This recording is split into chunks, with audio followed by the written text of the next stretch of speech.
ಎಲ್ರಿಗೂ ನಮಸ್ಕಾರ. ನಾನಿವತ್ತು ಇದು ಹೇಳೋಕ್ಕೆ ಬೇಜಾರಾಗುತ್ತೆ.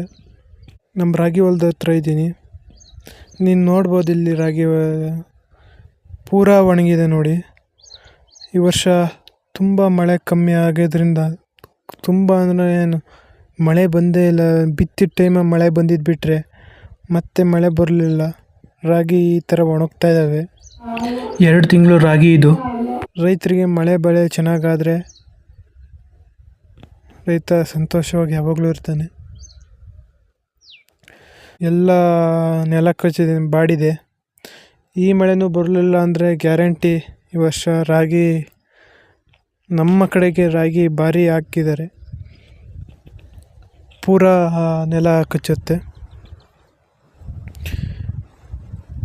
ಈ ವರ್ಷ ತುಂಬ ಅಂದರೆ ತುಂಬ ಜನ ರಾಗಿ ಹಾಕಿದ್ದಾರೆ.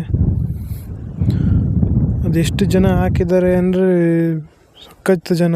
ಈಗ ಕ್ವಿಂಟಾಲಿಗೆ 5,000 ರೂಪಾಯಿ ಇದೆ ಅಂತ ಭಾರಿ ಜನ ರಾಗಿ ಹಾಕಿದ್ದಾರೆ. ನೋಡಿ ಯಾವ ಥರ ಆಗಿದೆ. ಪೂರ ಒಣಗ್ತಾ ಐತೆ.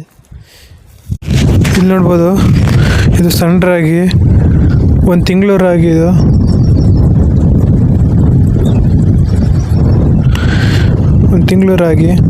ಹೇಗೆ ಎಡೆಕುಂಟೆನೂ ಹೊಡಿಯೋಕೆ ಬಿಟ್ಟಿಲ್ಲ ಇದಕ್ಕೆ.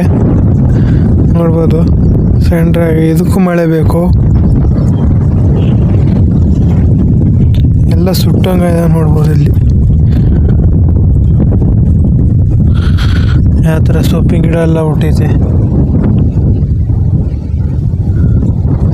ಎಲ್ಲವಕ್ಕೂ ಮಳೆ ಬೇಕು ಈಗ ಸದ್ಯಕ್ಕೆ.